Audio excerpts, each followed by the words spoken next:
con otra mesa de diálogo, porque ya veo que están listos los amigos, compañeros, para hablar sin censura. Déjeme saludar a la asesora en políticas públicas, nuestra querida amiga Renata Turrent.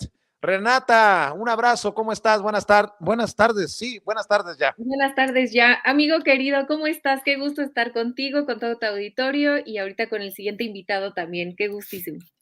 ¿Cómo estoy?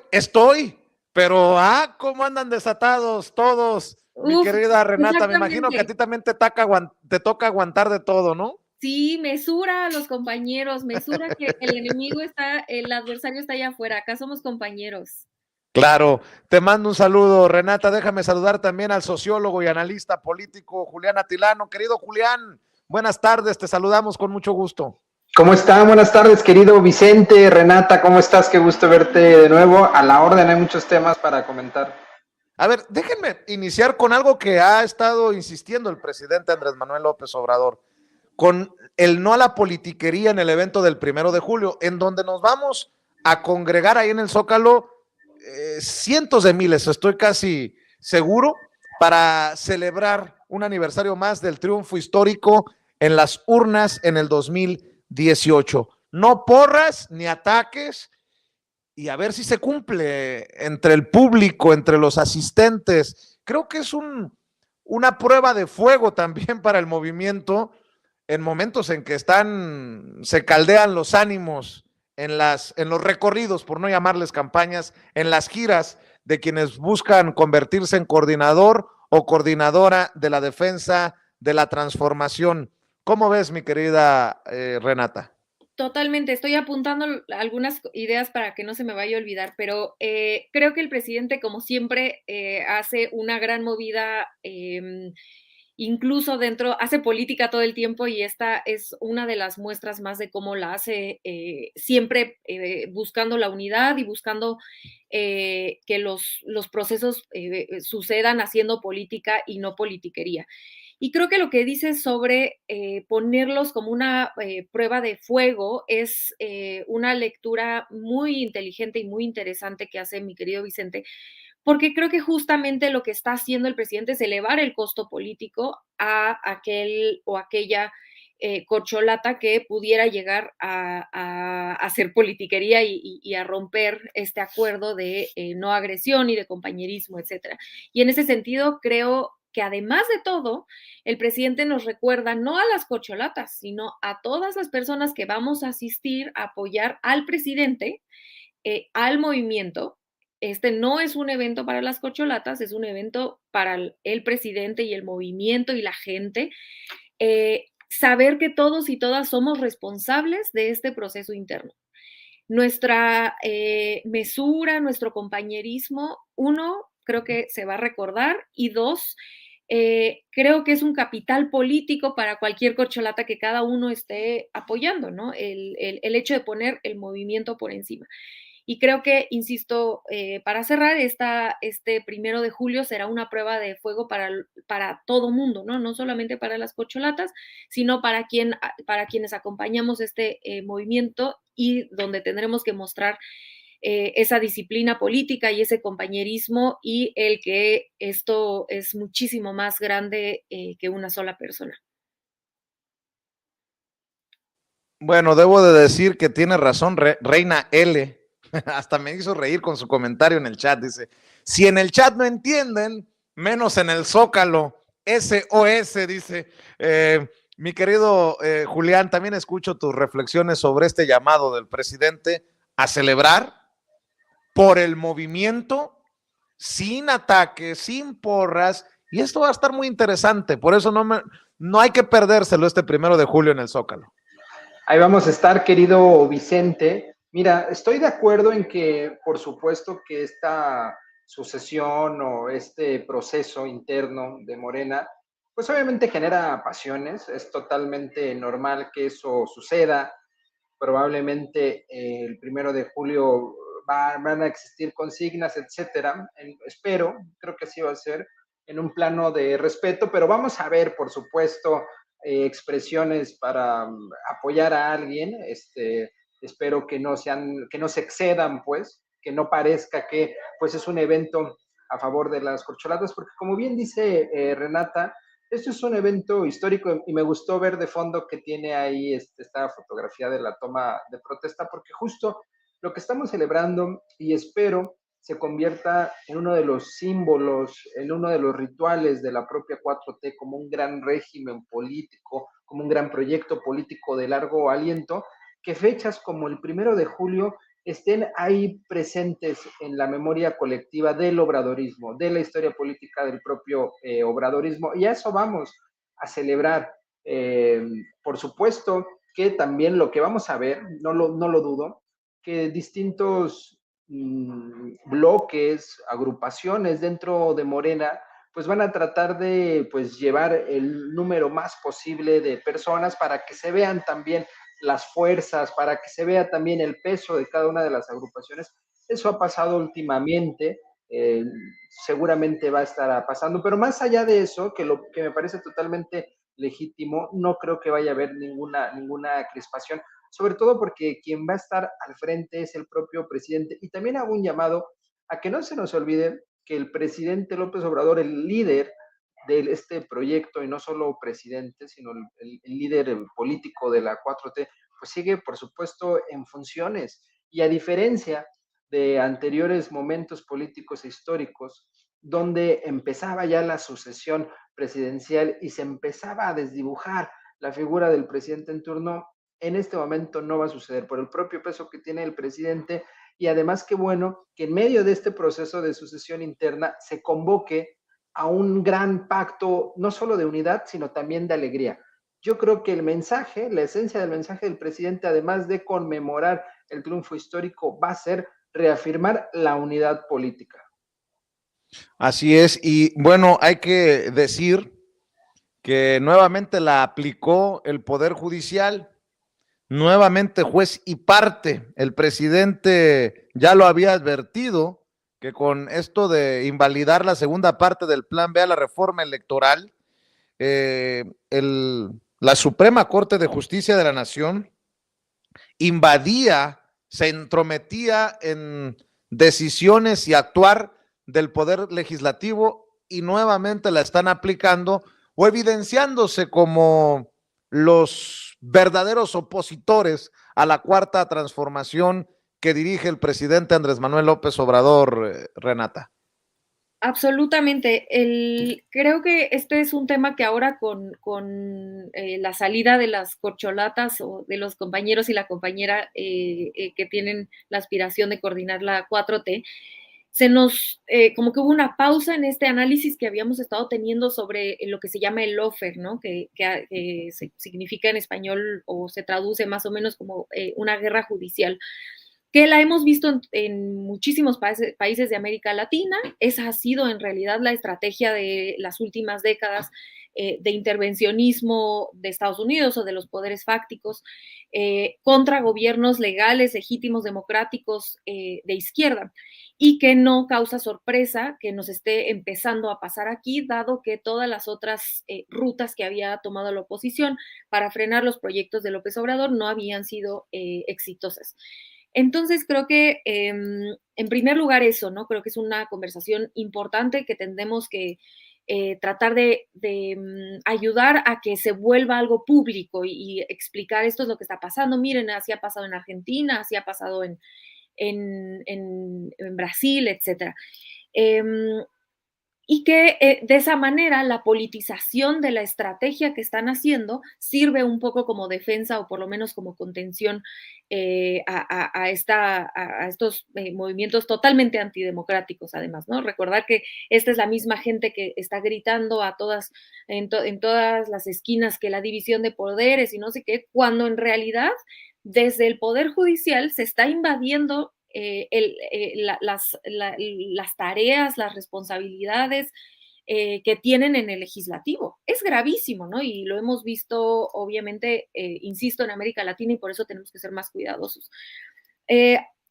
Y a mí me gustaría cerrar esto diciendo, además, que tengamos cuidado, creo yo, porque no solamente la judicialización de todo lo que está tratando de avanzar López Obrador, sus reformas, con los litigios en el Tren Maya, por ejemplo, sino que también la guerra puede entrar en lo electoral, la guerra judicial puede entrar en lo electoral. Entonces, por eso considero tan peligroso y tan desafortunado cuestiones internas que pongan en peligro el proceso interno de tal forma en la que pueda acabar en el poder, en los tribunales, y que desde ahí haya una intervención a un proceso interno que no tendría por qué tener intervenciones de otros de externos a Morena. Y por eso lamento tanto y me preocupa tanto y me cuestiono a quién le está sirviendo la estrategia que toma, por ejemplo, Jacob Polensky, ¿no? Al ir a judicializar y llevarlo al tribunal, cuando ella no cumplió los requisitos. Y es algo que se votó de manera unánime en el Consejo. Entonces, bueno, yo nada más invitar a la gente a que este tema se vuelva político en sus mesas, en sus sobremesas. Creo que hay que informar de este tema. Como dice el presidente, cada uno de nosotros somos pequeños comunicadores y además tener mucho cuidado, creo yo, también con la judicialización del proceso interno de Morena, que creo que sería gravísimo porque sería una de las rutas viables para la oposición, dada su total falta de proyecto y muy bajas posibilidades de ganar en las urnas, pues es por ahí que se están metiendo. Pues yo solamente agregaría lo que estás mencionando, Renata, el caso, por ejemplo, de Alejandro Rojas Díaz Durán, que ha sido precisamente un personaje que ha buscado en ocasiones por la vía legal dinamitar los procesos, las cosas de Morena, y que ahora está con bombo y platillo en el Senado porque era suplente de Ricardo Monreal, y haciendo referencia al caso de Jacob Polensky, que quién sabe por qué intereses está buscando judicializar su situación y que de alguna manera podría terminar perjudicando este proceso interno rumbo al 2024, pero ahí lo dejo de tarea. También escucho tus opiniones, Juliana Tilano. Lamentable lo que está haciendo el Poder Judicial. Mira, afortunadamente hay nombres y apellidos.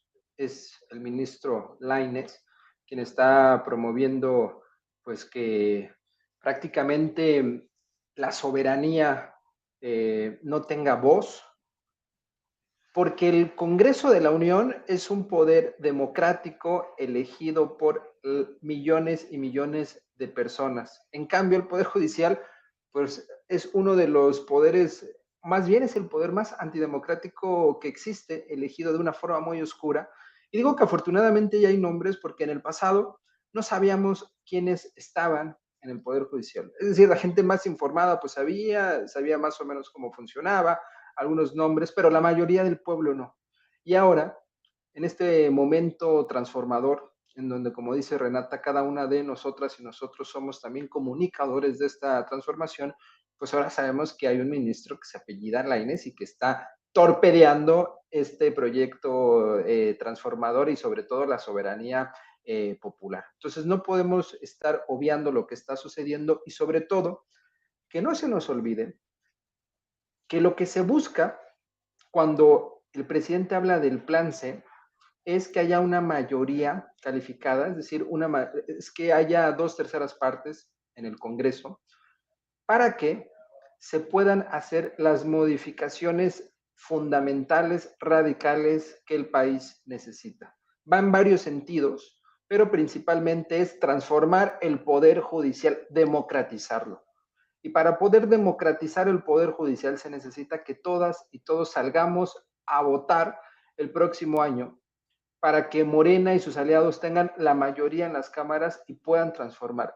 Realmente es absurdo que un poder sea elegido por unas cuantas personas. El Poder Judicial y sus integrantes deben de elegirse por las personas. De esa forma se va a democratizar el Poder Judicial, porque, ojo, la 4T no ha podido entrar en el Poder Judicial. Ahí vemos todo el tiempo la liberación de delincuentes, la liberación de narcotraficantes, la liberación de delincuentes de cuello blanco. Todo el tiempo están afuera y no hay forma en que la 4T pueda entrar, salvo que salgamos a votar de forma masiva y podamos transformar.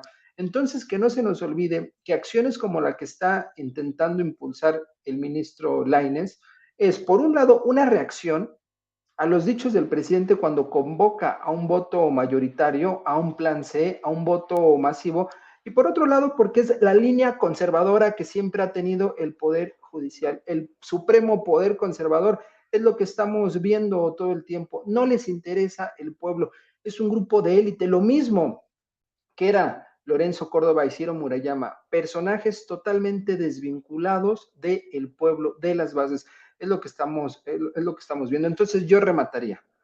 Respondamos a este acto antidemocrático, ilegal que quiere impulsar Lainez con el voto masivo el próximo año y que no se nos olvide que esto están simplemente haciéndolo como una venganza en contra del pueblo. Pues en ese sentido, ¿por qué no cerramos con reflexiones sobre lo que dice el presidente hoy en la mañanera a favor del voto migrante en las próximas elecciones, en el 2024 y hasta en las encuestas de Morena? ¿Qué piensan de esto?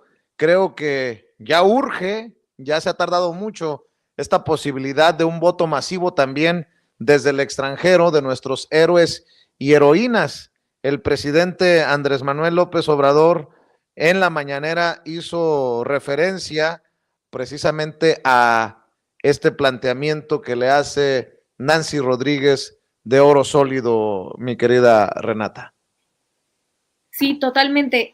Yo estoy muy contenta de que el presidente haya propuesto esto. Lo hemos platicado en otras mesas, pero nada más un recuento del trágico trabajo que ha hecho el INE históricamente, otorgando la posibilidad a nuestros hermanos migrantes de poder votar, ¿no? Más o menos en las elecciones intermedias, por ejemplo, votan como 5,000 personas. En las de 2021 fueron como 5,000 migrantes. Es un número muy chiquitito porque además sí se inscriben unos 32,000 más o menos, que sigue siendo muy poco, pero no logran votar más que 5,000. Entonces, ahí hay un trabajo por hacer para garantizar ese derecho a nuestros hermanos migrantes que dicho sea de paso, venía en la reforma electoral, en la constitucional, que la oposición no dejó que pasara. Entonces, bueno, creo que eso es algo que se tendrá que hacer definitivamente más adelante. Esperemos que con una posible reforma electoral, ahorita como decía mi querido Julián, que dependerá mucho esa posibilidad de avanzar en cuanto a que podamos construir una mayoría calificada en 2024. Y para cerrar, dado que pedimos que los hermanos migrantes tengan la posibilidad de ejercer su derecho al voto, pues es obvio, creo yo, que también tenemos que defender y estar muy contentos con que se incluya a los migrantes en la encuesta, que también tienen, por supuesto, todo el derecho de involucrarse en este proceso interno, y será un gran ejemplo, creo yo, si logramos que se incluyan dentro del proceso interno, pues que en la expectativa en cuanto al INE en 2024 de agilizar el proceso allá en el extranjero sea mucho mejor también. Julián, cierro con tus comentarios, con tus opiniones. Mira, a mí siempre me ha llamado la atención que hemos sido como población en distintos momentos históricos ingratos con nuestros paisanos. Yo creo que no hay persona que no tenga un familiar en Estados Unidos y que no sepa todas las peripecias que pasan día a día. Y aún así siguen con ese amor a México y con esa convicción y con esas ganas de votar y de participar. Porque mira, eso de ir a votar tampoco es como que te levantes muy contento, ¿no? O sea, tiene que haber una convicción, asoleas, te tienes que formar, etcétera. Y justo está esa convicción en nuestros paisanos de Estados Unidos. Y por otro lado, sí ha sido un desagravio lo que ha hecho el INE. Repito lo que dije hace rato, pues es esta élite que está totalmente desvinculada a la población, al pueblo, y por eso no les interesa. No les interesa realmente estar ahí apoyando, y lo menos que debería de hacer el INE es pues obviamente la credencialización, porque hay muchos pues, paisanos mexicanos que tampoco tienen INE, y es un tema sacar ahí el INE. Al final sacan los que pueden conseguir la ciudadanía, el ID, etcétera, pero sí es importante. Y de acuerdo con Renata, qué gran idea que también participen en la medida de lo posible, ojalá se pueda, en la encuesta para la sucesión interna. Debemos de vincular al pueblo mexicano que está en Estados Unidos, que son millones, en los procesos políticos que vive el país. Somos parte de, que se nos olvide las fronteras. Somos una población común. Y sobre todo en el caso de Morena, creo que no puede quedarle a deber a la comunidad migrante cuando hay comités, por ejemplo, en Chicago, conozco a los amigos, les mando un saludo al comité Morena en Chicago o al comité de Morena en Nueva York o el de Los Ángeles, solo por mencionar ejemplos. Pero bueno, que sigamos hablando de estos temas es lo más importante y por lo pronto, mi querido Julián Atilano, ¿por qué no cerramos invitando a la audiencia de Sin Censura a tus esfuerzos en redes, a tus trincheras? Muchas gracias, querido Vicente, Renata, un abrazo a la familia de Sin Censura, otro gran abrazo. En @JuliánAtilano, ahí pueden seguir algunas de mis intervenciones sobre pues, el acontecer político y como siempre, un gran gusto estar platicando aquí. Claro que sí, un abrazo, Julián. Y querida Renata, también cerremos invitando a estas miles de personas que están al pendiente de lo que decimos, de lo que hablamos aquí en Sin Censura para que te sigan. Ay, muchísimas gracias primero, querido Vicente, por la invitación. Siempre es un gusto estar contigo y por supuesto con nuestra familia de Sin Censura, que los queremos mucho y no me pude meter a contestar, pero sí los leo siempre aquí, tengo en la pantalla y todo el tiempo los estoy leyendo. Y los quiero mucho a todos y bueno, muchas gracias por el espacio. A mí me encuentran en @rturrent, mandarles un abrazo a todo el equipo de producción también y por supuesto a mi querido Julián, un gran abrazo. Gracias, querida Renata, la querida Renata Turrent, el querido Julián Atilano, hablando con nosotros sin censura. Les mando un abrazo y nos vemos muy pronto. Buenas tardes.